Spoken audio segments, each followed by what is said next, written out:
The Profile.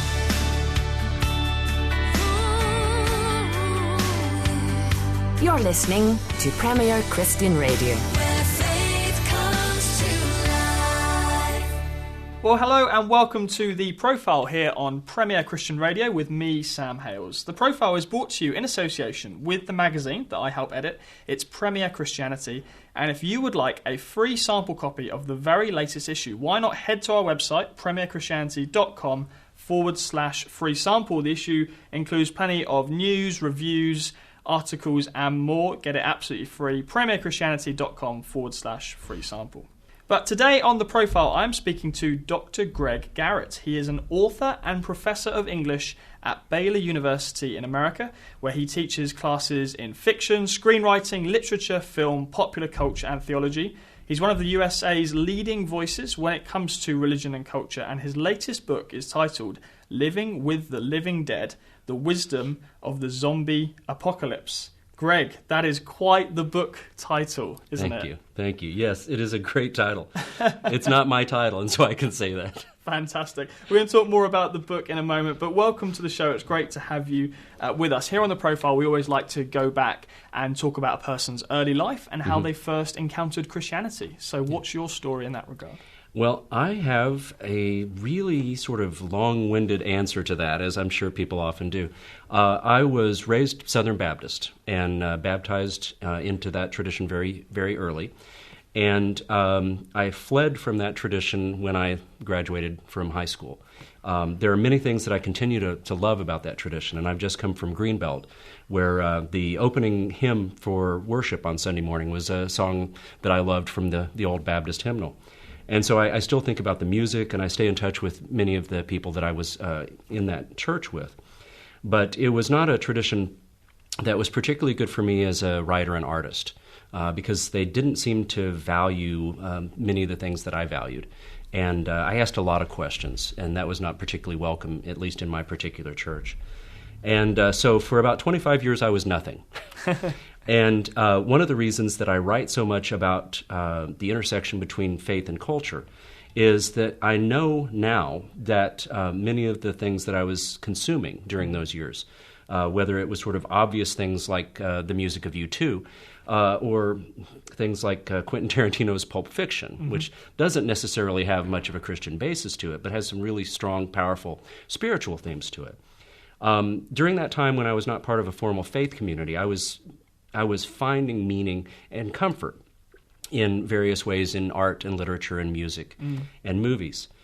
And then and this sounds so melodramatic, but in what I can only describe as the worst moment of my life, I was suffering from chronic serious depression. I didn't know from day to day if I was going to survive. I was welcomed back to the faith by an African-American Episcopal church in East Austin, Texas. And they loved me back to health, and they sponsored me for seminary, and I spent 3 years as a full-time seminarian exploring the possibility of parish ministry. And at the conclusion of that time, it was decided amongst us, because we discern in community, that my call was not to be a parish priest, but to continue to write and to speak and to preach, but to do so with a deeper level of involvement and engagement with theology. So since that time, I've been writing pretty much nonstop about the ways that secular culture, as we call it, expresses some kind of sacred meaning, and the ways that people from outside any faith tradition might be able to recognize the sacred impulses. So at what moment did you realize that you were struggling with depression? I have known it much of my life, and even when I didn't know it, I knew that I had a very sort of limited view of what life offered. Even as a teenager, I had this sense of the world as gray, and so my emotional range was really reduced. And even though as a teenager I wasn't experiencing life-threatening depression, it was the early sort of stages of that.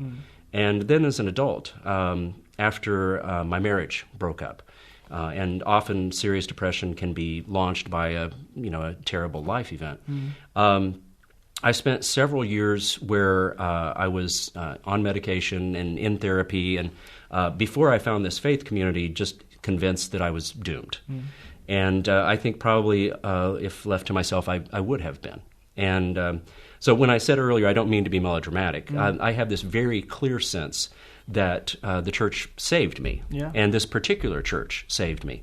And that, I think, is one of the things that people in ministry need to be aware. And I think for the most part they are. But the pain and the suffering of the people in the pews, had that not been recognized by the people around me and by the priest in that parish, I wouldn't be alive today. When you first went away from faith, was that an intellectual thing? You mentioned something about your questions not being answered. You know, it was less intellectual and more emotional, I think. I had this feeling of not fitting in the church where I was raised. And so it wasn't so much that I had doubts as it was that I wasn't made to feel welcome in the same sort of sense that this later church brought me in and loved me. And there was the sense that because I couldn't believe in the same things that they believed in the same way that they did, that I didn't belong. And I understand that. And, you know, in later years, I was able to understand that they were trying to give me what they thought of was the very best thing that they had. And if I could just have believed alongside them, you know, that would have been great. But the time that I spent in the wilderness, I was looking for spiritual things, and I tried some other traditions. I thought very seriously about converting to Judaism. I read a lot of Buddhist mindfulness stuff. But I've really sort of come to believe what the Dalai Lama says, that, you know, culturally speaking, we are probably part of a certain religious tradition, and for us to leave that tradition without exploring all the ways that it might be manifested is probably a mistake. And now, of course, I feel completely happy that I've found a community in which art and beauty and writing are valued. I love the fact that questions are welcome in this tradition, and that doubt is not something that disqualifies you from membership, but is an invitation to further conversation. And that brings us on to your work. You know, a lot of your work is looking at culture, is bringing in some of these other things. I said before, you're now a professor of English at Baylor University. What was it about English that excited you at quite a young age? Because you studied English from quite early on and progressed with it through a sort of academic process, didn't you? Well, if you look at all the sort of diverse parts of my life as a writer, a speaker, a teacher, a preacher, they're all centered in some way around story. And I've been writing stories since I was very young. I was maybe 4 or 5 when I first started writing and illustrating stories. Wow. And my grandmother, my Grandma Irene, who is 97 years old, has a file in her filing cabinet of all these things. I think she's holding them in hopes that they will become valuable. They never will. But it's something that I've always been drawn to. I've wanted to know who people were and why they did what they did. And for me, stories are about, you know, the exploring of human character and human decisions. And so that's what I do when I teach, and I teach people how to write their own stories. So I teach screenwriting and fiction writing, and some of my students have been very successful. I teach. Give us some names. Go on. Well, one of my students is Derek Haas, who's a writer and executive producer of all of the Chicago shows on the American television. And he and his writing partner wrote 3:10 to Yuma, which is, I think, a really powerful film with a lot of theological issues at work. And then I've had a couple of students who've written short stories and novels, and not achieved, you know, that kind of like shimmering success, but have done well and been able to tell the stories they wanted to tell. Very difficult area to kind of make it in, though, isn't it? Oh yeah, it's crazy hard. I think the odds of publishing a novel are something like 1 in 400, something like that. And the odds of getting your feature film made, I don't even know. But in teaching people to tell stories and in teaching people to appreciate stories, I'm drawn to the same kinds of things. You know, human beings and extremists, and the decisions that they make, and what that reveals about them, and what we can learn from those decisions. You studied English all the way up to PhD level, but after that I understood you undertook postdoctoral studies regarding the Holocaust. Yeah. Why was that? Well, that for me is one of the hardest moments in human history. And I wanted to understand as much as I was capable of understanding about it. And also, this was during a time when I was still sort of outside of a formal faith tradition. I really wanted to understand how faithful Jews were able to remain faithful in the face of what looks like this horrific abandonment. And I don't know that I would have been able to explain this consciously at that time. But in my own life, I was starting to feel as though I was abandoned. And I think that I was looking for that sort of lifeline in the study of their stories. So that is probably where that comes from. Although at the time, I'm not sure I could have explained it. It was just like, I think I need to do this, is about as far as I probably could have said at the time. Subconscious thing. Yeah, I think so. Did you find any answers on either of those levels as to either, how could something as horrific as that happen in such recent history, and then also finding some resolution to your own sense of abandonment within your own faith tradition? The most powerful thing for me is a story that Elie Wiesel tells about putting God on trial in the camps. And so the Jews put God on trial, and he is found guilty of abandoning them. And then the rabbi says, all right, now it's time to go sing Shabbat. And they go off and they worship. And that for me was such a powerful statement. And it reminds me of a lot of the Psalms. We think of the Psalms sometimes as comfort food, and many of them are not. They are, I'm alone and I'm deserted, and yet I believe that you will come to my rescue. And there is this powerful sense of, even though I don't see you or feel you at this moment, I believe that we are still in relationship. And that has been something that I was able to hold on to during some of my own darkest times. And that ultimately sort of led me back into the tradition, because I don't think I ever stopped believing in God. I just didn't like the way that I'd been treated by some of God's best friends. And later I found some other friends, who were able to sort of welcome me in a way that felt much more congenial. Yeah. So let's talk a bit about your work now. I mentioned before you're a cultural commentator and critic. I guess some Christians, though, they resist what they would see as a kind of ungodly culture, and they would want to cut themselves off from anything that isn't explicitly Christian in some way. You have other Christians, though, who want to embrace the culture, and if culture's moving in a particular direction, perhaps on an ethical or moral level, there's an assumption that, maybe God is in that and God is calling us to a different way of understanding something, even if it contradicts what we thought before. Yeah. Where do you fall on that scale? Well, I was raised in a tradition that was very suspicious of the culture, and there was a sense that if we circled the wagons and consumed nothing but Christian culture, we would be safe. We would probably be bored, but we would be safe. And so I grew up in that tradition where we were not encouraged, to go to movies and watch television and read widely. And yet, during that time that I spent outside of a faith tradition, I have all of this anecdotal evidence of my own, continuing faith journey as I'm listening to Achtung Baby, or as I'm watching Pulp Fiction, or as I'm reading Tolkien. And so my own sense, and obviously sort of where I fall based on all of this writing that I do, is that there are two really valuable things that come out of engaging the culture. The first is this sort of Augustinian sense that when we find truth and beauty, even if it's not Christian in nature, Augustine would tell us that where we find truth and beauty, they point us back in the direction of the author of truth and beauty.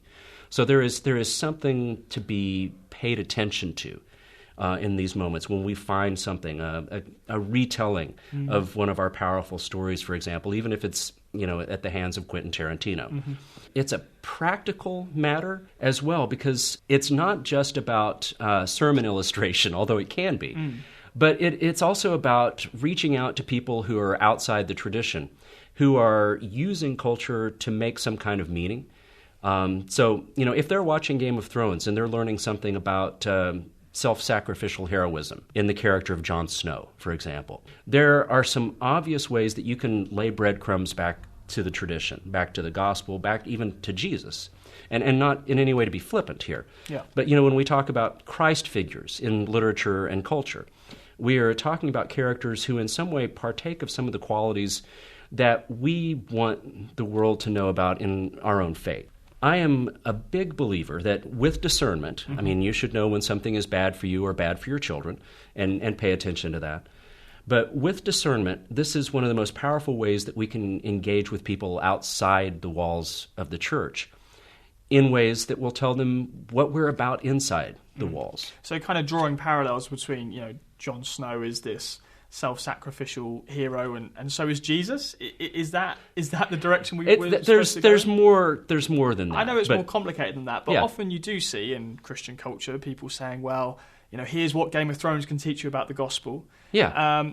Some people would say there's too much of that. Isn't Game of Thrones just Game of Thrones? And do we need to be hijacking this with, Jesus every 5 minutes? Well, at the end of the day, people who are loving Game of Thrones are not loving it because they think, isn't Jon Snow a sacrificial figure like Jesus?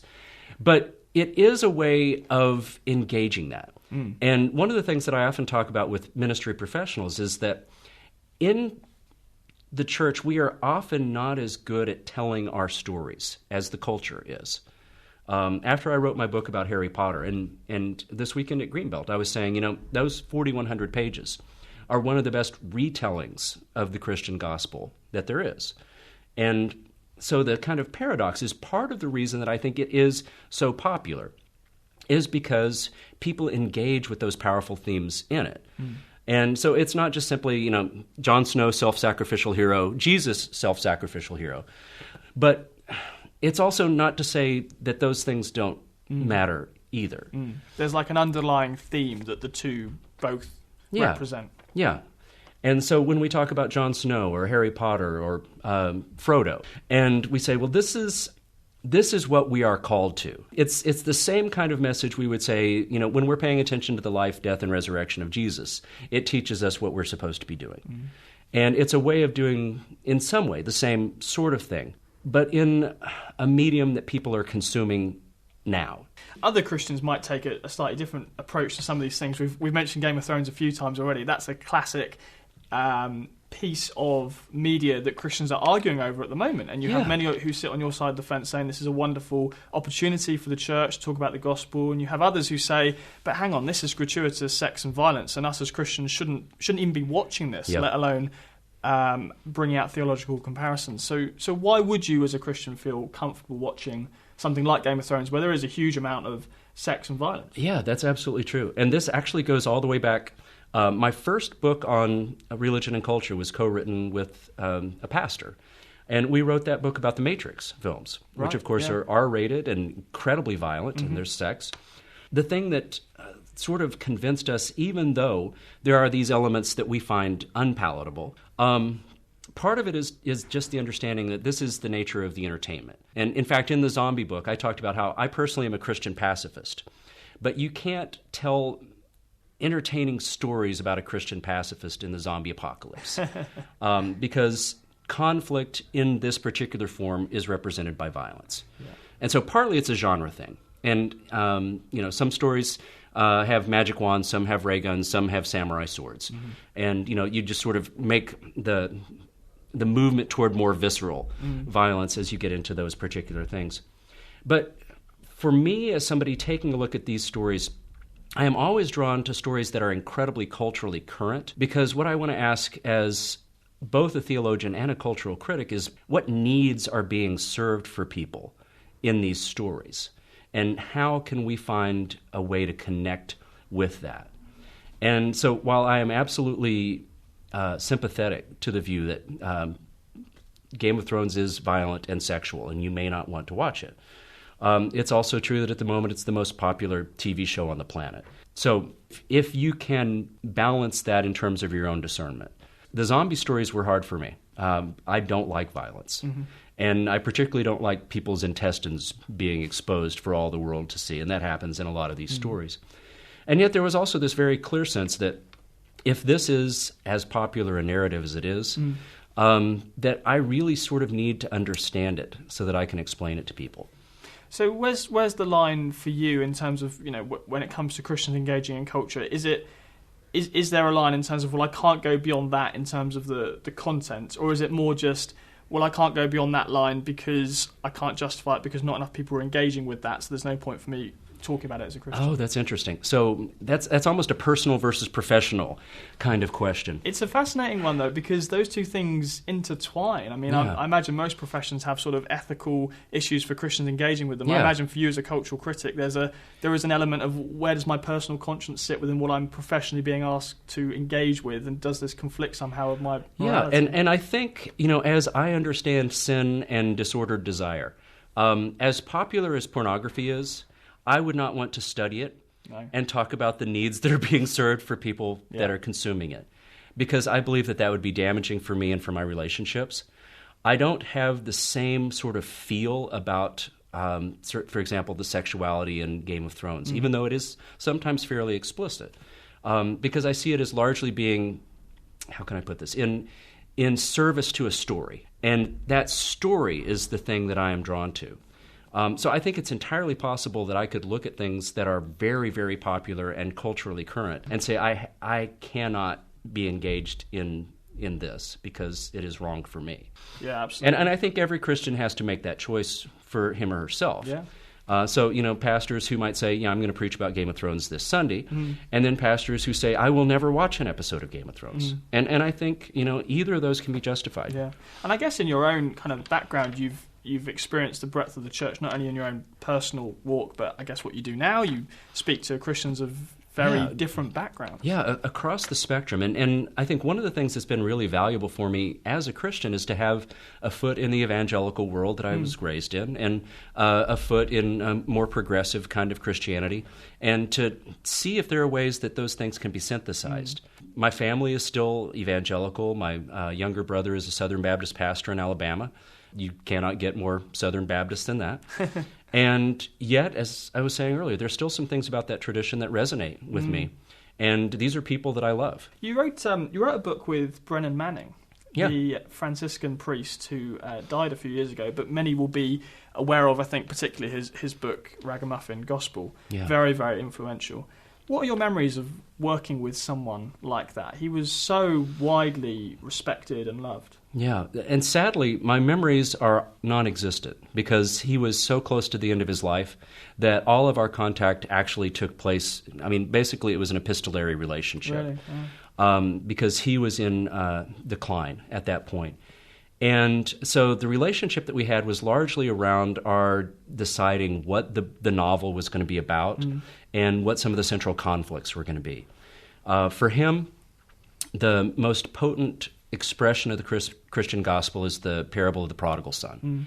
And so he really wanted to do a contemporary retelling of the prodigal son story, which is why the book is called The Prodigal. And even though he was, this million-selling person who reshaped the course of American Christianity, he was always suspicious of religious celebrity. And one of the things that happens both here and in the States is that sometimes the messenger gets confused for the message. And so we made the decision together to make the character who falls from grace a megachurch pastor. The biggest influence that Brennan actually had on me was that I went back and reread all of the work. Because at that point, there was not much of Brennan actually left to interact with. But his words were so vibrant and so powerful. And I tried to find as many ways as I could to bring him to life on the page. And so there is actually a character in The Prodigal who is based on Brennan. And I did not ask his permission. And I don't think I would have gotten it because, as I said, he was completely against any sort of religious celebrity. But I wanted somebody who could embody Brennan's life in words. And so I made him the Catholic priest in the small town that my fallen character comes back to. Yeah. So for me, the biggest thing was kind of re-experiencing the power of his words. And had I gotten the chance to meet him and work with him 5 years earlier, it would have been a different kind of experience. Yeah. I knew going in that I was going to be doing the heavy lifting on the book, and that our interaction was going to be largely on the front end. And in fact, he died shortly after I finished writing the book. And so he did not see it in print. But people who have known him well have told me that he would have liked it. And of course, that was my hope. Yeah. Because in being asked to collaborate with a figure of that magnitude, you want it to represent him well. And I think it does. It's a book about God's radical love and forgiveness. And that was what he preached all of his life, and that's what I tried to write about in that novel. That's wonderful. It's that sort of retelling of a biblical story as well. Must have been a lot of fun to undertake. Yeah, and you know what I realized is that only part of the story could be the story of the prodigal son. And in fact, it's just the first 2 chapters out of about 10 or 12 in the book. Because what is really interesting about that story is we don't know what happens the next morning. No, yeah. And in fact, in most of our great stories, that whole happily ever after is actually the hard work. It's like, hooray, we're in love. Everything is easy now. Yeah. Well, I'm married and we have 2 kids, and it is not easy. No, yeah. Every day is hard and beautiful. And so I thought, what is it going to be like for him to come back home, not just to this village where everybody knows what he did, but in this 24/7 media world, in this social media world where everybody on the planet knows what he did. I mean, how is he going to live with the shame of what he did that sort of caused him to fall from grace? How is he going to learn to reconnect with his family? Yeah. In our story, The Prodigal, I made the older brother of Jesus' story an older sister, but it's still the same sort of thing. Here's the sibling who was steady and present and did all the right things, and she's not happy, and any more than you imagine that the older brother in Jesus' story is going to get up the next morning and go, all right, mate, all is forgiven. You've been gone all this time. I took on all this stuff. No worries. Yeah. And so that was the really fascinating thing, because I think it sort of moved from being just a retelling to really sort of midrash. Yeah. What's the untold part of this story? The original, if I can put it that way, it does end on a cliffhanger, doesn't Yeah, it? yeah. We don't really know what happens next. So if you want to know what happens next, or one possible interpretation of what happens next, do get a hold of that. It's called The Prodigal. Well, that's the end of part 1 on The Profile this afternoon on Premier Christian Radio, but join us again. We'll be right back after this. It's 500 years since Martin Luther hammered home his message that kick-started the Protestant Revolution. In the October edition of Premier Christianity, we ask, what exactly did the Reformation do for us? Featuring leading voices on both sides of the debate, a dialogue between a Catholic and Protestant on trading places, and a look at the women who influenced the movement. Plus interviews with Christy Wimber on why she chose to close her thriving charismatic church, the family who have instituted tech-free Sundays, and stories of faith behind the bars of an immigration removal centre. Ask for your free sample copy at premierchristianity.com/free sample. The Profile.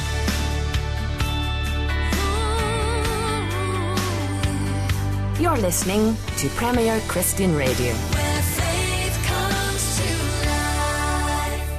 Welcome back to The Profile here on Premier Christian Radio with me, Sam Hales. Time now for the second part of my interview with one of the leading commentators on Christianity and culture, Greg Garrett. I want to talk about another one of your books, which many people will have be aware of, and that is The Other Jesus, which argued that faith that focuses solely on personal morality and the afterlife misses, in your view, much of the point of Jesus' message. And I think a lot of people immediately want to ask, well, what exactly is it that Christianity should be focused on if we're not focused on personal morality and going to heaven when we die? Yeah. Well, here's the sort of thing. If the life of Jesus is our model, then we are supposed to be making ethical decisions around that we live out in our everyday lives. Mm-hmm. And for me, the 2 sort of central things that I look at, what are we supposed to be doing and how are we supposed to be doing it with each other? And so I think about the sole commandment of Jesus in the Gospel of John, which is love. And it is radical love. Mm-hmm. Love so much that you're willing to give everything you have and everything you are. And, that is hard to do on a day-to-day basis, but I think we fall short of that a lot in the American church. And then I think, just in terms of the focus on the afterlife, this is changing in the American evangelical community with people like Jim Wallace and Brian McLaren. But for the longest time, there was this sense reflected in things like Martin Luther King's letter from Birmingham jail, where there were two distinct Christianities in America. One which was this sort of morality-based, I'm going to heaven, and really nothing here matters kind of way of being a follower of Jesus. And then Martin Luther King's way, which is, a gospel that is not centered on the lives of the people living it now, is a false gospel. And I have always inclined over in that way. So for me, it was just a way of talking about how in my own faith journey, I found this particular kind of faith to be life-giving for me, and to be a kind of faith that I could live into when I found it really the sort of opposite, to be a part of that other tradition where it really is, you're just sort of marking time until Jesus comes back. Yeah. Have your own views on the afterlife developed and changed over that time as well? Because I know you have written on that issue specifically, what happens when we die. I have gone through an interesting sort of evolution, which was, in the beginning it was all about, and I will tell you that in my tradition, it was actually not so much about going to heaven as it was not going to hell. Because what we were preached Sunday after Sunday was, this is what you want to avoid. Right. This is so awful. Don't go here. And so when I left the church, I think for a long time, I thought I may have been bamboozled in all of this. I'm not sure what I believe about an afterlife. And then when I came into the Episcopal Church, where there's this really wide range of theological belief, because on a lot of things. Because it's not so much about theological agreement as it is about liturgical. Okay. Because on an average Sunday, I can sit, next to a lesbian couple and a person who disapproves of gay marriage, and we all meet at the table because that is what makes us Episcopalian. And I think first it was, I am all in on the afterlife. I don't care about the afterlife. And now where I am is, I think there is an afterlife, and I don't know what exactly it is. But Rowan Williams talks about how the God who loves us and who created us and loves us will not abandon us. And I have this very strong sense that I am going to be in relationship with my Creator. And whether that looks like my grandma believes it does, which is mansions and streets of gold, or whether it looks like a baseball field in Iowa, or whether it looks like something I can't even imagine, I have actually sort of given up my need to know. And so what I would say now is, I do believe in an afterlife, and I believe that people are separated from God or connected to God in that afterlife. But it's actually kind of refreshing not to have to devote a whole lot of energy to thinking about what exactly it looks like, but just to live in that trust that I will not be abandoned. It's a huge issue, isn't it? It seems like, to a certain extent, though, in your work, you are drawn to some of the big issues, because I know you've written, for example, on suffering, and that question of how can a good, all-powerful, loving God allow us to suffer has got Christians thinking and writing down through the centuries. Down through the centuries. Well, and I think that, the big questions are the ones worth thinking about.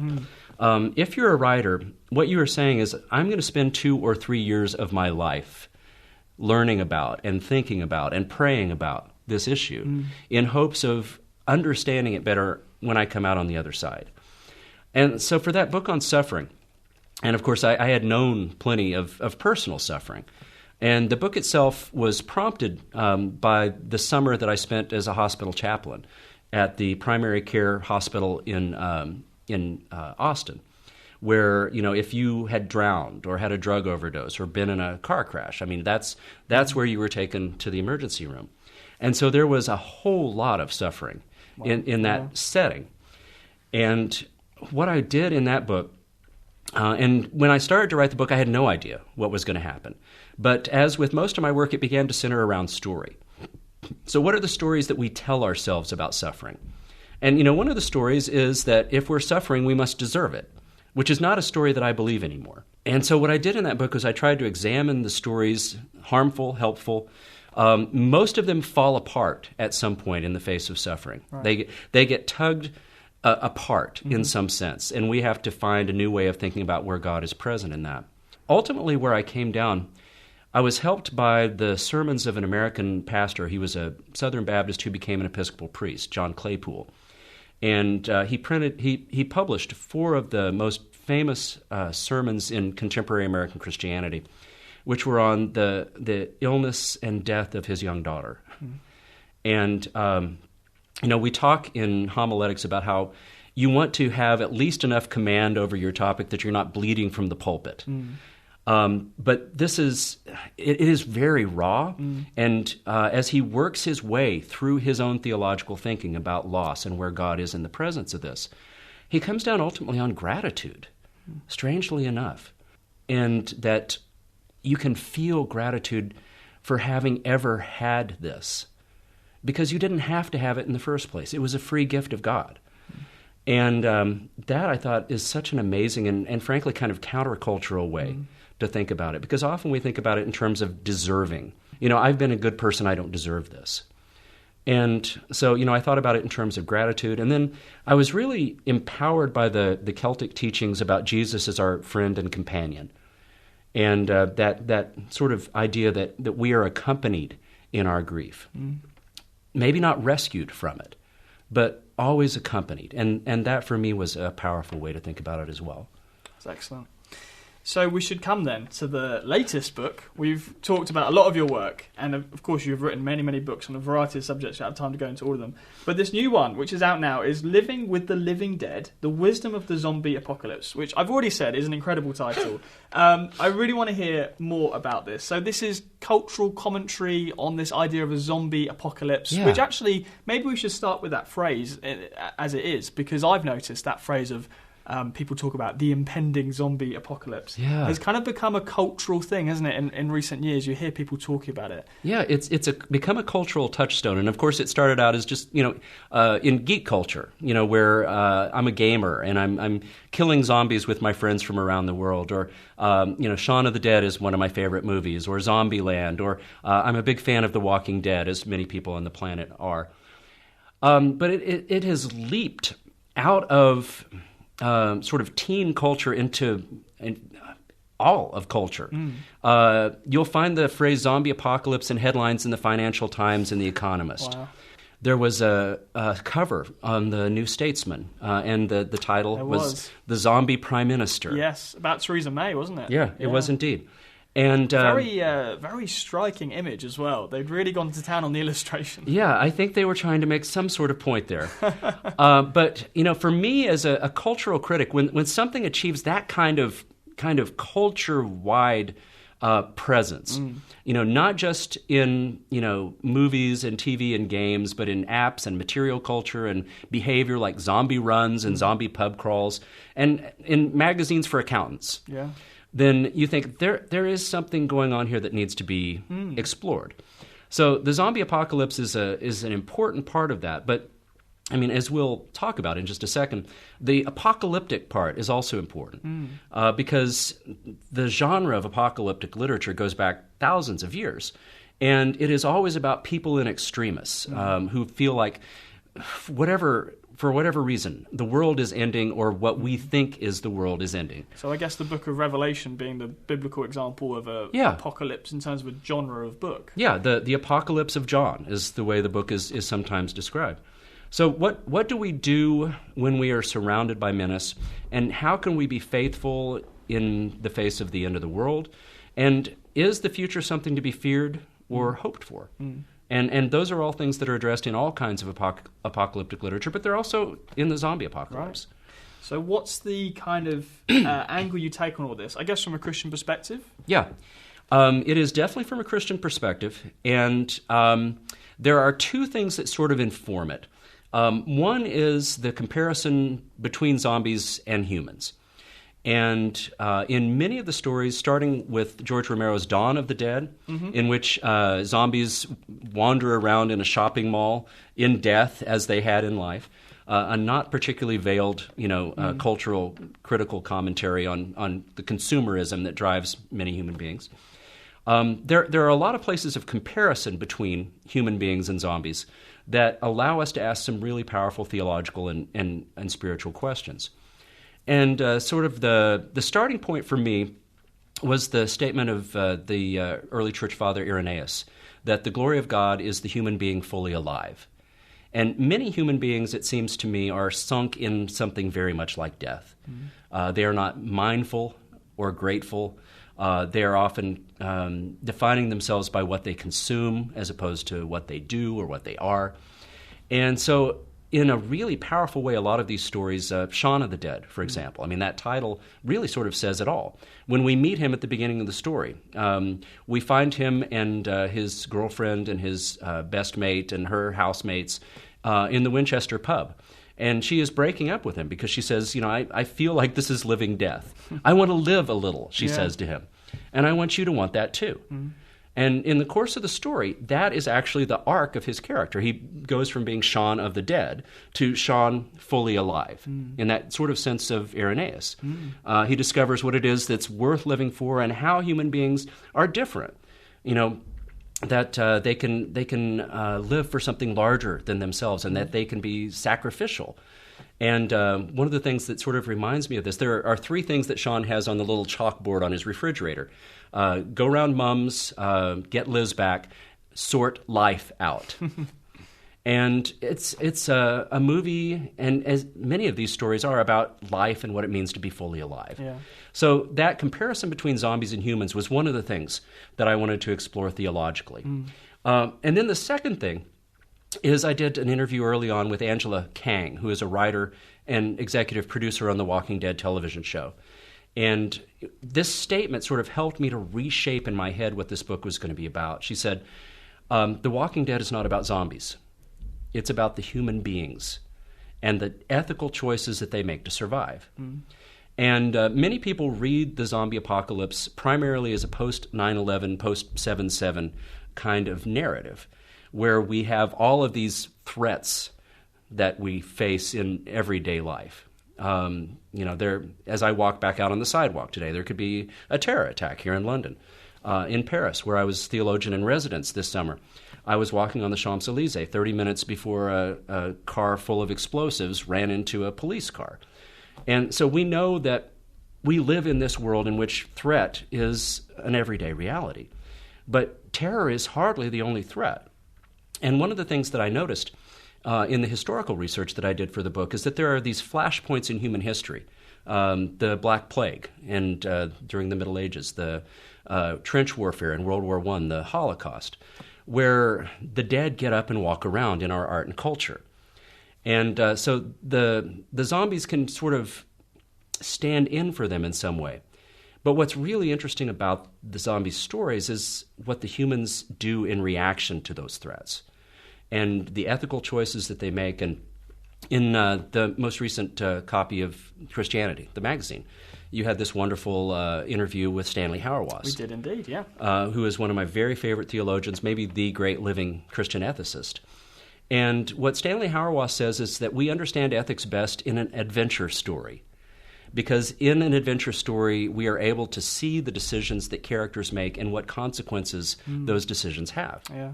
And that's true of these characters. And they have the chance to live up to the best, to be a human fully alive. And there are some who live down to the very worst. Yeah. And in each of these stories, there are really interesting ethical questions. Absolutely. About the use of violence, about our calling to be part of a community, that are really explored in a fascinating way. Yeah. And what you're so adeptly doing there is you're watching stories or films, Shaun of the Dead or whatever, and you're bringing in a wider perspective, partly religious, partly cultural, and you're asking deeper questions, I guess, of whatever you're watching, whatever you're engaging with. Is that something you want to see more Christians do? Not just simply sit there and consume media, but actually ask questions about it and use it as a springboard to talk about bigger theological issues? I would actually like everybody to do that. And, when I write these books, I'm writing them for Christians, but I'm also writing them for people who are fans of the culture that I'm trying to explore. So, when I wrote my book on U2, it was used by a lot of Christians. But there are also people who picked it up who are simply huge U2 fans. Yeah. And what I am hoping is that people will think more deeply about the culture that they consume, because it will also kind of force them to think about their humanity and what it is that they're called to, who they're supposed to be. I mean, we know that every human being is a spiritual being. I mean, that's how we're created. And to get people to interrogate themselves and these issues in a deeper way, I think is a valuable thing, whether you're a person of faith or a person outside of faith. And of course, my deep hope is that this is something that will lead them toward faith in some way. But even if they never set foot inside the walls of the church, they've had the chance to think about, what is it that I'm here to do? And, who am I supposed to do it with? And, what is the purpose of all this? What would you describe your calling as? I think I was really sort of circling around it right there. And if everything that I do is about story, whether it's writing my own stories or explicating someone else's stories or preaching story or teaching people to read more carefully, whether that's pop culture or literature. Particularly since seminary, I have this really strong sense of my own vocation as being a person who is calling people to explore themselves through the stories that they consume and to explore their faith and the decisions that they make. And so I think that is my primary calling, to, in a very real sense, teach people why we're here and what it is we're supposed to be doing. And so, a part of that is my identity as preacher. But I also believe that, that every part of creation preaches if we pay attention to it. You've been here in the UK at things like Greenbelt, and I know you travel quite widely. What are the things that you notice in the UK church? Either strengths or weaknesses, perhaps things that we can learn from your setting in Texas, or other things that you've witnessed as you've travelled and you've looked at Christianity in significant breadth? Well, one of the things that I am always drawn to in the UK is just the connection to the original sort of Celtic Christianity, which is so much more incarnational than much of American Christianity. Because we were talking earlier about the suspicion that many American Christians have, not just of culture, but of the world itself. And in many Christian traditions in the States, there is this tendency to think of the world itself as fallen. And certainly in the Church of England and in the Episcopal Church, which grew out of it, there is this connection to the original Celtic ideas that, God is present. God is not creation, but God is revealed by creation. And so to think of the world as fallen is to sort of misread the way that God operates in the world.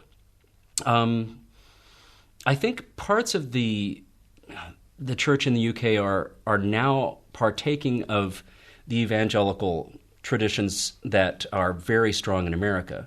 And many of the churches that are growing in the UK, of course, are evangelical churches. But I think evangelism has become such a dirty word in many more formal Christian traditions that it is something that maybe should be explored a little bit more. And the evangelism that I grew up with sort of grew out of the Jesus movement that was profiled in the latest issue of Christianity. Thank you for the plug again. That's very kind. And so it was the sort of thing where, our church would drop us on a street corner and say, all right, you're going to go tell people about Jesus for the next hour. And for me as a capital I introvert, I was like, okay, now I think I do understand what hell is. But evangelism doesn't have to be that exactly. In the Episcopal Church, for example, and I'm sure in many sort of old-line Anglican communities, there's a reluctance to talk about church at all. And, I love that old song. I think Pete Seeger sings a version of it. Enya sings a version of it. How can I keep from singing? If Christ is Lord of heaven and earth, how can I keep from singing? And so I think that there has to be some way that we can explain to people how God is moving in our lives and in the lives of our communities and in the work that we're doing for peace and justice. And it does not have to be, you should believe exactly what I believe or you're going to hell. But it can certainly be, this is the story that I've oriented my life around. This is the God that I serve. This is the Savior I worship. However it comes out in your life. I think that there has to be, across all of our Christian traditions, that willingness to call people into the very best of what our lives are. I guess in talking a lot about culture, we should probably mention that the culture of America, as far as I understand it, is changing quite rapidly, arguably, particularly in relation to Christianity. So the general perception, actually, both of America and the church in Europe, is that it's declining, that it's struggling, that we live in an increasingly secular society in the West, even if for the rest of the world the opposite is true and talk of God and spirituality is growing. How can the church in America speak to what is arguably an increasingly secular culture? That is a challenging thing. I have never seen America as divided as it is at this moment. The divisions politically in our country are hard for me to imagine how they're going to be gapped, because what I discover is that many Americans are thinking of themselves primarily politically as opposed to religiously. And that's reflected in a lot of ways in this last presidential election. Well, even the term evangelical, it seems, is perceived as a political term before it is a religious one, because 80-something% of white evangelicals voted for Donald Trump. Right. And has long been this kind of conflating of republicanism and evangelicalism. Yeah, and of course it's what Hauerwas would talk about as this sort of Constantinian belief. People who think of themselves as American Christians, let's say, as opposed to Christian Americans. Right, yeah. And despair is too strong a word, because I don't believe in despair. But I don't really, at this moment, know how the divides between us in America are going to be bridged.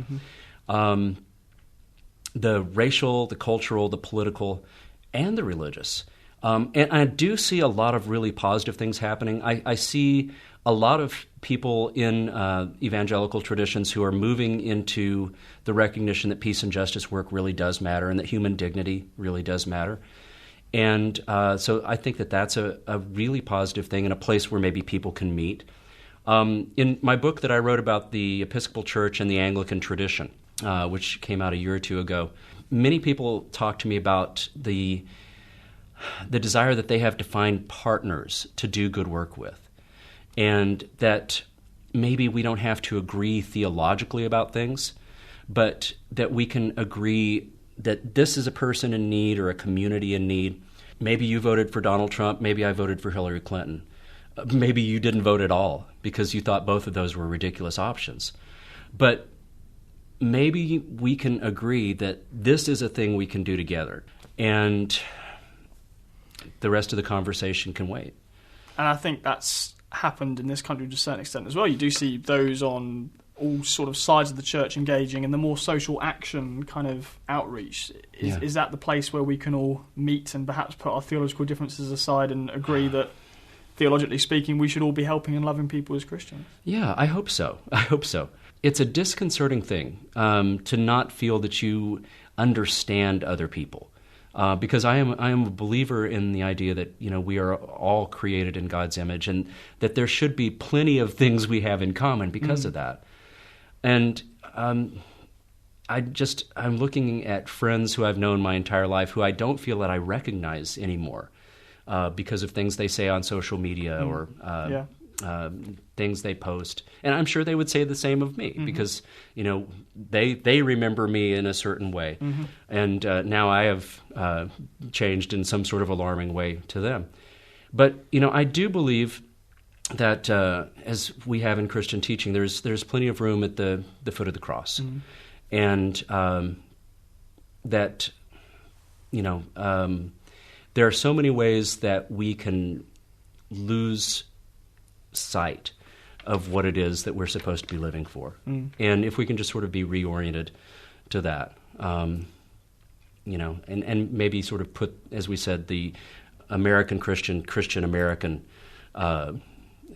back in its proper place. Absolutely. Well, Greg, that's a good place to leave it. Thank you so much for coming in and talking about your work. The book, as I mentioned, is Living with the Living Dead, The Wisdom of the Zombie Apocalypse. It's out now and available from all good bookstores. But Greg, thank you so much for coming in and joining us today. It's been a pleasure. Thank you, Sam. I'm grateful for the opportunity to talk to you. That brings us to the end of today's show here on Premier Christian Radio. You're listening to The Profile with me, Sam Hales. Hope you enjoyed that chat with Greg Garrett. Some fascinating thoughts there on Christianity and culture. If you're interested in finding out more about that intersection between Christianity, culture, faith, apologetics, why not pick up a copy of the very latest issue of Premier Christianity magazine? If you would like us to send you one for free in the post, why not go to premierchristianity.com/free sample. We'd be delighted to send you a copy. And if you'd like to hear more interviews like this one with leading Christian figures, you can of course go to our website here on The Profile. That is premierchristianradio.com/The Profile. And you can also now access this show as a podcast just through iTunes or another podcast provider. Why not go ahead and do that? Past episodes with all kinds of leading Christian thinkers on a wide range of subjects. Thanks so much for joining me this afternoon. Do hope you've enjoyed it. Coming up next here on Premier Christian Radio is Dave Rose with Premier Playback.